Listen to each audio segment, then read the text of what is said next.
Hello મિત્રો, કેમ છો બધા? મજામાં ને? હું અતુલ ડોડિયા મારી યુટ્યુબ ચેનલ ઓપન એજ્યુકેશનમાં તમારા બધા મિત્રોનું હાર્દિક સ્વાગત કરું છું. મિત્રો, અમારા વિડીયોને લાઇક કરો, શેર કરો, ઓકે. એ સિવાય અમારી ચેનલ છે ને સબસ્ક્રાઇબ કરો, જેથી કરીને બધા વિદ્યાર્થીઓ સુધી આ લાભ મળે. ઓકે, હવે સબસ્ક્રાઇબ કરવાથી અમારી ચેનલ સબસ્ક્રાઇબ કરશો, જેથી કરી અને તમને અમારું લાઈવ સ્ટ્રીમિંગ મળે. એ સિવાય અમારા જે પ્રીમિયમ વર્ઝનના વિડીયો છે એ પણ તમને જોવા મળે. તો સબસ્ક્રાઇબ જરૂરથી કરજો, જેથી કરીને તમને વધુ લાભ મળે. ઓકે મિત્રો, હવે આપણે આગળ જોઈએ. આજે આપણે ચેપ્ટર જે શીખવાનું છે એનું નામ છે પદાનુક્રમ અથવા તો ક્રમ કસોટી. 8મા ધોરણના બાળકો માટે થોડુંક નવું ચેપ્ટર છે, પણ આપણે બેઝિકથી સમજશું. આની સમજ બહુ ઓછી છે બધી જગ્યાએ, અથવા બુક્સમાં પણ બહુ ઓછી આપેલી છે. તો મેં બધો માહિતી છે બધી જગ્યાએ નિચોડ કરી અને એક ઇઝી રીતથી તમે સમજાવી શકો એ માટે અહીંયા એક તૈયારી કરી છે, જેથી કરીને તમે બાળકોને મજા આવે. તો મિત્રો, પદાનુક્રમ એટલે શું એ પહેલાં આપણે સમજીએ. જો મિત્રો, આ ચેપ્ટરમાંથી 3 થી 4 માર્કના ક્વેશ્ચન પૂછાય છે. ઓકે, અને બધા વિદ્યાર્થીઓના પ્રશ્ન નથી આવડતા, કેમ કે આમાં સમજ નથી પડતી.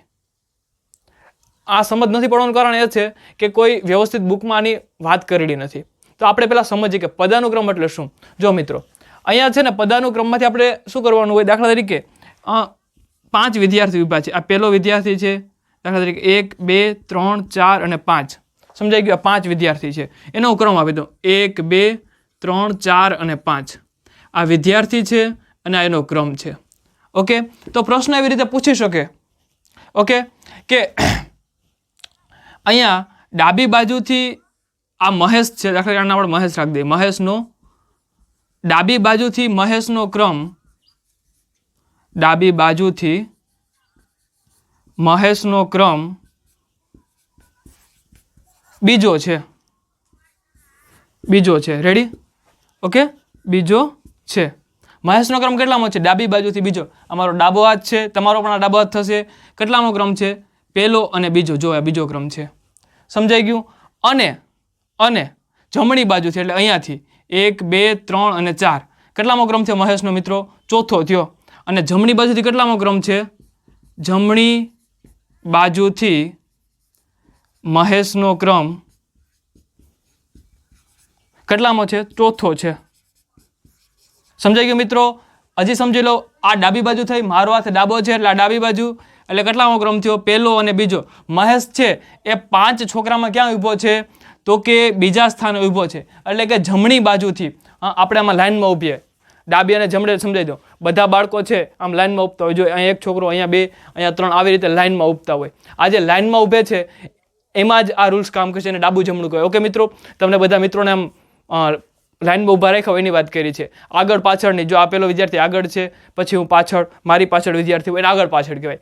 એની વાત અત્યારે કરવાની નથી. અત્યારે ડાબી જમણી બાજુની વાત કરવાની. જો કે મિત્રો, તો અહીંયા શું કીધું છે કે ડાબી બાજુથી મહેશનો ક્રમ બીજો છે અને જમણી બાજુથી મહેશનો ક્રમ ચોથો છે. સમજાઈ ગયું? તો કુલ વિદ્યાર્થીની સંખ્યા શોધો. તો કુલ વિદ્યાર્થી કેટલા હશે? કુલ વિદ્યાર્થી કેટલા હશે? સમજાઈ ગયું મિત્રો? શું પ્રશ્ન પૂછી શકે આવી રીતે પેપરમાં કે ભાઈ ડાબી બાજુથી બીજો ક્રમ અને જમણી બાજુથી ચોથો ક્રમ છે મહેશભાઈનો, તો કુલ વિદ્યાર્થી કેટલા હશે? આ તો મેં તમને એક્ઝામ્પલ સમજાવ્યું એટલે તમને ખબર પડી કે સર કંઈ વાંધો નહીં, 5 વિદ્યાર્થી હશે. પણ 5 કેવી રીતે હશે એનું એક સૂત્ર છે. તો શું કરવાનું? ડાબી બાજુ વત્તા જમણી બાજુ, ઓકે, -1 એટલે કુલ સંખ્યા મળે. ડાબી બાજુ કેટલા છે? તો કે 2 વત્તા જમણી બાજુના કેટલા છે? 4 માઇનસ કેટલા છે? -1 કરવાનો સૂત્ર છે. બરાબર કેટલા થશે? 5. જો વિદ્યાર્થી જવાબ આવી ગયો છે? હા મિત્રો, આવી રીતેનો જવાબ આવે. તો આ આપણે ખાલી સમજ્યા કે પદાનુક્રમ શું છે. સમજાઈ ગયું મિત્રો? તમને આવી રીતે પ્રશ્ન પૂછાઈ શકે. જો દાખલા તરીકે અહીંયા 5 વિદ્યાર્થી ઊભા છે. આ તો તમને એક્ઝામ્પલમાં સમજાવું, તમે સમજી શકો એટલા માટે. 5 વિદ્યાર્થી ઊભા હોય, એમાંથી એ લોકોએ પ્રશ્ન બનાવ્યો. કેવો બનાવ્યો? કે મહેશ છે બીજા ક્રમે ઊભો છે અને પાછળથી એટલે કે જમણી બાજુથી કેટલામો ક્રમ છે? તો કે એનો ચોથો ક્રમ છે. તો શું કરવાનું આપણે? તો આપણે પહેલાં બંને ડાબું અને જમણું બંને ક્રમનો સરવાળો કરવાનો અને એમાંથી એક શું કરવાનું? માઇનસ કરવાનો. કારણ કે આપણે અહીંયા મહેશની ગણતરી 2 વાર કરીએ. જો ડાબી એટલે 1 અને 2, અહીંયા પણ ગણતરી કરી આપણે. પાછી 1, 2, 3 અને 4 અહીંયા પણ મહેશની ગણતરી કરી. એટલે 2 વાર ગણતરી મહેશની થઈ ગઈ છે. સમજાઈ ગયું? 2 વાર થઈ એટલે આપણે એક વાર એને શું કરવું પડે? માઇનસ કરવો પડે, જેથી કરી અને મેન જે સંખ્યા છે એ મળી જાય. ઓકે મિત્રો, આના પરથી હવે હું તમને આ બધા આ સૂત્ર છે સમજાવું કે ક્યારેક કુલ સંખ્યા પૂછે ક્યારેય કે ડાબી બાજુ છે, જમણી બાજુ છે, ઉપરની છે, નીચેની છે, તો કુલ સંખ્યા આપણે ગોતવાનો પ્રશ્ન પૂછે, કારણ કે 4 માર્કના પ્રશ્ન પૂછાય જ છે. ઓકે, અને ઘણા વિદ્યાર્થીઓનો આ પ્રોબ્લેમ હોય. હવે તમને આ સમજાઈ ગયું હશે. તો એના 3 સૂત્રો છે કુલ સંખ્યાના છે, કે કુલ સંખ્યાનો પ્રશ્ન પૂછે તો આપણે શું કરવું? તો આ 3 સૂત્રો પહેલા પાકા કરી લેવાના. ઓકે, તો કેવી રીતે 3 સૂત્રો છે એ આપણે પહેલા વાંચીએ, પછી બધા સૂત્રો હું તમને સમજાવીશ, જેથી કરી અને તમને આરામથી સમજાઈ જાય. તો ચાલો મિત્રો, પહેલા આપણે એ સૂત્ર છે વાંચીએ. શું કહે છે? જો કુલ સંખ્યા ગોતવાનો પ્રશ્ન હોય, કે લાઈનમાં ઊભા છે, આડા આવડા જ્યાં ઊભા હોય ત્યાં કુલ સંખ્યા ગોતવાનો કોઈ પણ પ્રશ્ન તમને પૂછે તો શું કરવાનું છે? તો કે આ સૂત્રો પાકા કરી લેવાના. સમજી જશો એટલે પાકા કરવાની પણ જરૂર નથી. જો પેલું સૂત્ર શું કહે છે? કુલ સંખ્યા બરાબર વ્યક્તિનો ઉપરથી ક્રમ અને વ્યક્તિનો નીચેથી ક્રમ -1, એટલે કે બધા -1 તો કરવાનું છે. બીજું સૂત્ર શું કહે? જમણી બાજુથી ક્રમ અને ડાબી બાજુથી ક્રમ અને -1. ઓકે, પછીનું સૂત્ર શું કહે છે? આગળથી ક્રમ, પાછળથી ક્રમ અને -1. જો મિત્રો, વ્યક્તિ છે અથવા સ્ટુડન્ટ છે એને આપણે લાઈનમાં ઊભા રાખવા હોય તો મેં તમને સમજાવ્યું એમ આપણે કઈ રીતે ઊભા રાખી શકીએ? તો જમણીથી ડાબું, એટલે કે અહીંયા એક વિદ્યાર્થી ઊભો છે, એક હું અહીંયા ઊભો છું, એની બાજુમાં એક વિદ્યાર્થી. આને આમ કઈ લાઈન કહેવાય? તો કે આડી લાઈન. આવી લાઈનમાં જ્યારે વિદ્યાર્થીને આપણે ઊભા રાખવા હોય તો ત્યારે કયો નિયમ લાગુ પડે? જમણી બાજુનો. જેમ કે હું તમને બોર્ડમાં પણ સમજાવું કે તમે કસરત કરતા હોય ને બધા ઊભા હોય તો અહીંયા પેલો વિદ્યાર્થી ઊભો છે, એની બાજુમાં અહીંયા બીજો ઊભો છે, અહીંયા ત્રીજો ઊભો છે. આ જે લાઈન થઈ ને આના માટે આ સૂત્ર કામ કરે, જમણીથી ડાબું. સમજાઈ ગયું? આ સૂત્ર કામ કરે. કયું? જમણીથી ડાબું. હવે આગળથી ક્રમ અને પાછળથી ક્રમ એટલે કયું સૂત્ર કામ કરે? જેમ કે મારી આગળ માર્કર છે, ધારી લો કે એક છોકરો છે. ઓકે, એની પાછળ હું ઊભો છું, એની પાછળ ત્રીજો વિદ્યાર્થી ઊભો છે. ઓકે, જેમ કે આપણે ક્લાસમાં બેસીએ છીએ પાછળની બાજુ. ઓકે, દાખલા તરીકે અહીંયા છે એ મહેશ બેઠો છે, મહેશની પાછળ રમેશ બેઠો છે, એની પાછળ સુરેશ બેઠો છે. તો આ પાછળ બધા છોકરા બેસે, લાઈન એક જ હોય પણ પાછળ શું થાય છે?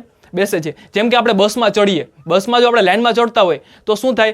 આગળ અથવા પાછળથી આપણે એનો ક્રમ નક્કી કરવો પડે કે જે પહેલો વિદ્યાર્થી ચડ્યો એ કયો છે? તો કે પહેલો ક્રમ એટલે આગળનો ક્રમ. એને છેલ્લો વિદ્યાર્થી જે કયો છે? તો કે પાછળનો ક્રમ.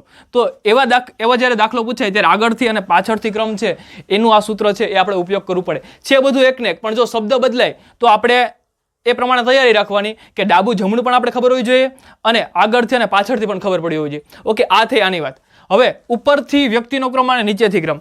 જો આના માટે એક બેસ્ટ એક્ઝામ્પલ તમને આપું મિત્રો. દાખલા તરીકે આપણે કોઈ ફ્લેટમાં રહેતા હોય, 5 માળનો ફ્લેટ હોય. કેટલા માળનો હોય? 5 માળનો.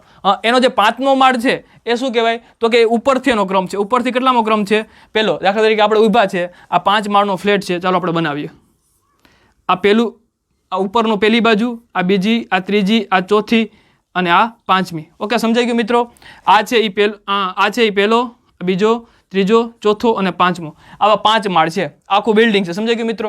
તો આપણે નીચેથી જોઈએ, નીચેથી તો આ કેટલામો છે? તો કે પહેલો છે. આ કેટલામો છે? બીજો છે. આ કેટલામો છે? ત્રીજો. એટલે હું અહીંયા ત્રીજા માળે રહેતો હોય તો શું કહેવાય? કે હું ત્રીજા માળે રહું છું. સમજાઈ ગયું? ક્યાંથી? તો કે નીચેથી ગણીએ તો આપણે નીચેથી ગણીએ તો. હવે અહીંયા ઉપરથી હું ગણું તો કેટલામો માળ થાય? પહેલો, બીજો, ત્રીજો, ચોથો અને 5મો. જે પહેલો માળ છે કેટલામો થાય? તો કે 5મો માળ થાય. સમજાઈ ગયું? દાખલા તરીકે હું 5મા માળે રહેતો હોય, 5મા માળે, તો નીચેથી કેટલામો માળ થાય? તો કે નીચેથી મારો પહેલો માળ થાય. સોરી, નીચેથી કેટલામો થાય? તો કે પહેલો, બીજો, ત્રીજો, ચોથો અને 5મો. નીચેથી મારો 5મો માળ થાય. સમજાઈ ગયું? અને ઉપરથી કેટલામો માળ થાય? તો કે ઉપરથી મારો કેટલામો માળ થયો? તો કે પહેલો માળ થયો. સમજાઈ ગયું ને મિત્રો? ઓકે, દાખલા તરીકે કોઈ મને એમ પૂછે કે એક બોર્ડમાં પ્રશ્ન પૂછાણો, કે પેપરનો પ્રશ્ન પૂછાણો કે 1, 2, 3, 4 અને 5 રમેશભાઈ છે એ નીચેથી કેટલામાં માળે રહે છે? તો કે 1, 2, 3, 4 અને 5, 5મા માળે રહે છે. ઓકે, અને ઉપરથી કેટલામાં માળે રહે છે? આ નીચેથી રહે છે. ઓકે, અને ઉપરથી કેટલામાં માળે રહે છે? તો કે ઉપરથી પહેલા માળે. ઓકે, ઉપરથી પહેલા માળે. શું કરવાનું છે? તો કે 5માંથી પહેલા 1ને માઇનસ કરવાનું. સોરી, 5 + 1 એટલે કેટલા થયા? 6 થયા. ઓકે, અને 6 - 1 એટલે કેટલા થયા? તો કે 5 જવાબ આવે. સમજાઈ ગયું? રમેશભાઈ છે એ 5મા માળે રહે છે. ઓકે, સમજાઈ ગયું? રમેશભાઈ કેટલામાં માળે રહે છે? તો કે ઉપરથી 5મો માળ એટલે 5મો માળ થયો, અને નીચેથી કેટલામો માળ છે? સોરી, ઉપરથી પહેલો માળ છે એટલે ઉપરથી આપણે અહીંયાથી જોઈએ તો કેટલામો માળ થયો? તો કે આ પહેલો થયો, અને નીચેથી જોઈએ તો કેટલામાં છે? 5મો માળ. તો રમેશભાઈ કેટલામાં માળે રહે છે? તો કે 5 + 1 એટલે કેટલા થયા? 6 અને 6 માઇનસ 1 આપણો નિયમ છે. જો ઉપરથી ક્રમ વત્તા નીચેથી ક્રમ અને -1 એટલે કેટલામાં થાય? તો કે એનો 5મો ક્રમ થાય. રમેશભાઈ છે 5મા માળે રહેતા હોય તો આવો પ્રશ્ન આપણે વ્યક્તિનો કરો તો કેવી રીતે થાય? તો એના માટે એક બેસ્ટ એક્ઝામ્પલ આપું મિત્રો. આપણે જ્યારે મટકી ફોડતા હોય ત્યારે ખબર છે ને, એક વિદ્યાર્થીની માથે તો એક છોકરાની માથે એક છોકરો ઊભો હોય. તો હવે કોઈ તમને એ રીતે પ્રશ્ન પૂછે કે મટકી ફોડમાં રમેશ છે એ 3જા સ્થાને છે, ઉપરથી કેટલામું સ્થાન છે? તો કે ઉપરથી રમેશ છે એ કેટલામાં સ્થાને છે? 3જા સ્થાને છે. ઓકે, તો આપણે અહીંયા દાખલા તરીકે મટકી ફોડનું હું તમને ચિત્ર સમજાવી દઉં. આ પહેલો છોકરો છે, એની ઉપર બીજો છે, ત્રીજો છે, ચોથો છે, 5મો છે, 6ઠ્ઠો છે. તો ઉપરથી જોઈએ, ઉપરથી કેટલામાં સ્થાને છે? તો કે 1, 2 અને 3. તો કે રમેશ જો અહીંયા છે. આવો પ્રશ્ન પૂછ્યો. અને નીચેથી તો કે 1, 2, 3 અને 4. નીચેથી કેટલામાં સ્થાને છે? નીચેથી ગણીએ તો રમેશ છે એ 4થા સ્થાને છે. જો મિત્રો આપણે આ તમને સમજાવવા માટે બનાવું છું, તમને ડાયરેક્ટ એમ જ પૂછાય કે ઉપરથી રમેશ છે એનો ક્રમ 3જો છે અને નીચેથી રમેશનો ક્રમ 4થો છે, તો કુલ છોકરાઓ છે એ કેટલા હશે એમ પૂછવામાં આવે. ઓકે, તો ચાલો જોઈએ અહીંયા કુલ કેટલા છોકરા હશે. તો શું કહે છે? તો કે અહીંયા કુલ છોકરા આપણે તો એક્ઝામ્પલમાં જોઈએ ખબર જ છે કે 1, 2, 3, 4, 5 અને 6 છોકરા છે. પણ આવી રીતે ડાયરેક્ટ પ્રશ્ન પૂછ્યો હોય કે મટકી ફોડના એક કાર્યક્રમમાં ઉપરથી રમેશને ગણીએ તો એ 3જા સ્થાને છે અને નીચેથી રમેશને ગણીએ તો એ 4થા સ્થાને છે, તો કુલ કેટલા છોકરાઓએ ભાગ લીધો હશે? ઓકે, તો કેવી રીતે જવાબ આવશે? તો કે આપણે આ નિયમનો ઉપયોગ કરીએ. વ્યક્તિનો ઉપરથી ક્રમ કેટલામો છે? તો કે 3જો, વત્તા શું કીધું છે? નીચેથી ક્રમ કેટલામો છે? તો કે 4થો અને -1 કરવાનું. સમજાઈ ગયું? એટલે શું થશે? તો કે 3 વત્તા 4 એટલે કેટલા થાય? 7 અને 7 - 1, 7 - એટલે કેટલા આવે? 6 આવે. ઓકે મિત્રો, કેટલા વિદ્યાર્થી છે? 1, 2, 3, 4, 5 અને 6. ઓકે, આ જવાબ આવી ગયો. આવી રીતે આપણે આ ચેપ્ટરમાં શીખવાનું છે કે ઉપરથી ક્રમ, નીચેથી ક્રમ.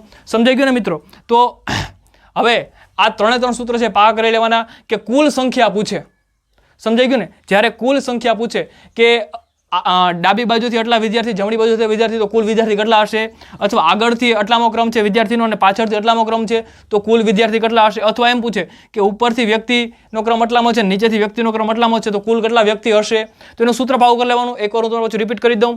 જો કુલ સંખ્યા બરાબર વ્યક્તિનો ઉપરથી ક્રમ વત્તા વ્યક્તિનો નીચેથી ક્રમ -1, કુલ સંખ્યા બરાબર વ્યક્તિનો જમણી બાજુથી ક્રમ વત્તા વ્યક્તિનો ડાબી બાજુથી ક્રમ -1, કુલ સંખ્યા બરાબર વ્યક્તિનો આગળથી ક્રમ વત્તા વ્યક્તિનો પાછળથી ક્રમ -1. ઓકે મિત્રો, આવી રીતે અમારું ચેપ્ટર છે એ જોતા રહેજો. હવે આપણે આગળ વધીએ. Bye bye.